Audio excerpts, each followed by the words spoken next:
Dans cette vidéo, nous allons corriger l'exercice numéro 3, dans lequel nous devons trouver la fonction affine qui respecte deux conditions, donc deux conditions portant sur les images.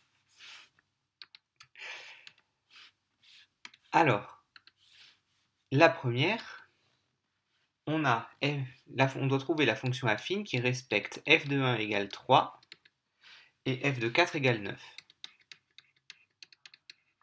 Donc une fonction affine, c'est mx plus p. Et il faut trouver m et p. Alors pour trouver m, j'applique ma formule qui consiste à soustraire les images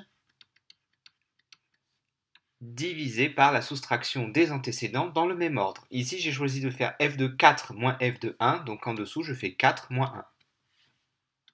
Alors f de 4, ça fait 9, f de 1, ça fait 3, ce qui nous donne 9 moins 3, 6, divisé par 4 moins 1, 3, ça nous donne 2.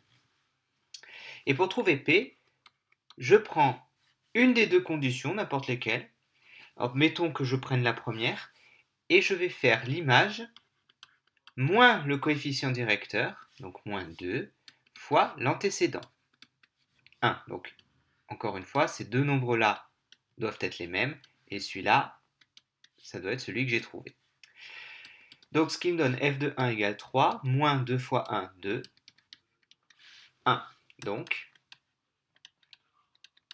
ma fonction affine, c'est en fait 2x plus 1. D'abord, je mets m, puis je mets p. En suivant,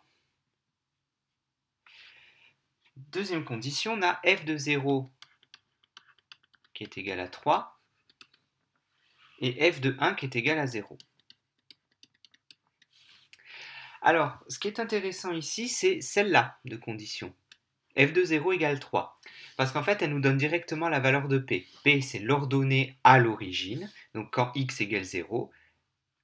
Donc ici, ça veut dire que p va valoir 3, puisqu'on a directement la valeur quand x égale 0.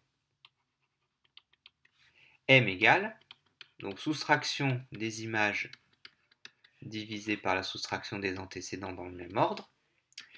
Donc f de 1, ça fait 0, f de 0, ça fait 3, 0 moins 3, moins 3, moins 3 sur 1, donc ça fait moins 3.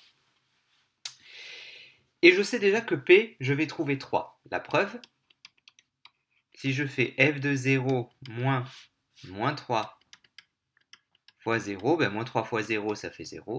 Donc il me reste bien que le 3 qui est caché sous le f de 0. Donc dès l'instant qu'on a f de 0 égale quelque chose, ben ce quelque chose, c'est directement la valeur de P. Donc ce calcul-là, en fait, est inutile. On peut directement conclure f de x qui est égal à moins 3x plus 3.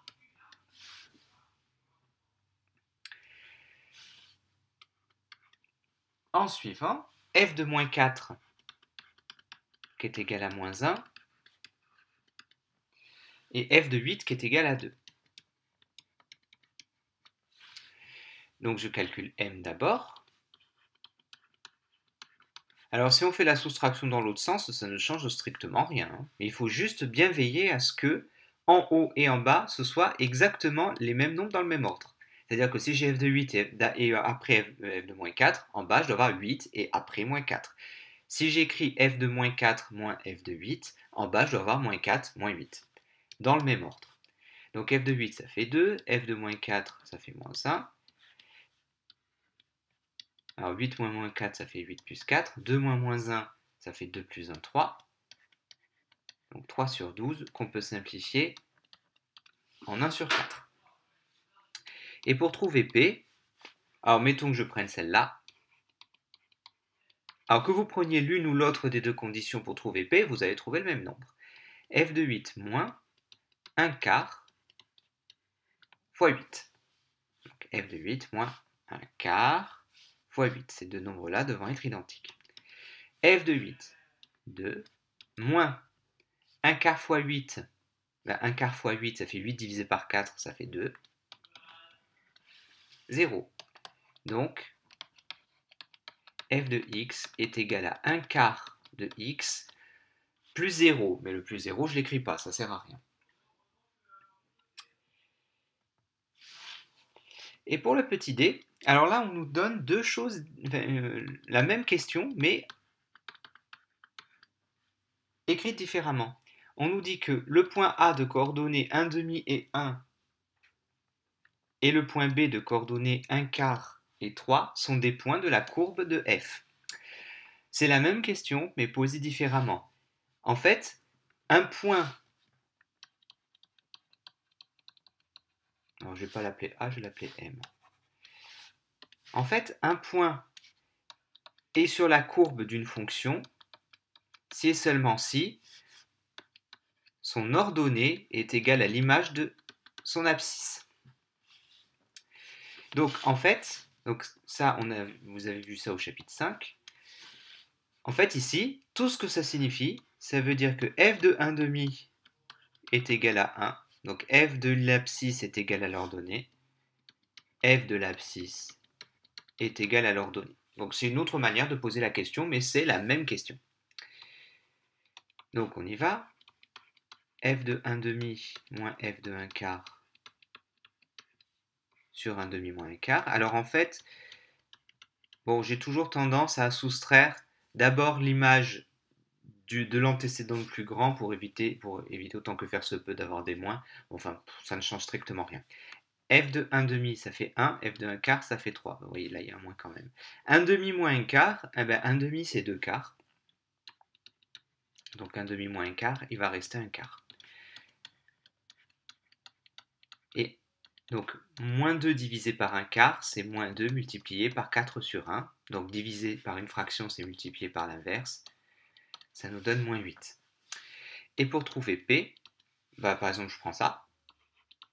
F de 1,5 moins 8 fois 1,5. Ce qui nous donne f de 1,5, 1, moins, plus 8 fois 1,5, ça fait 8 divisé par 2, ça fait 4. 1 plus 4 faisant 5. Donc finalement, ma fonction affine qui correspond à ça, c'est moins 8x plus 5. Donc dans tout cet exercice, on a appliqué la formule de M, soustraction des images sur la soustraction des antécédents dans le même ordre, et la formule de P, image moins M fois l'antécédent.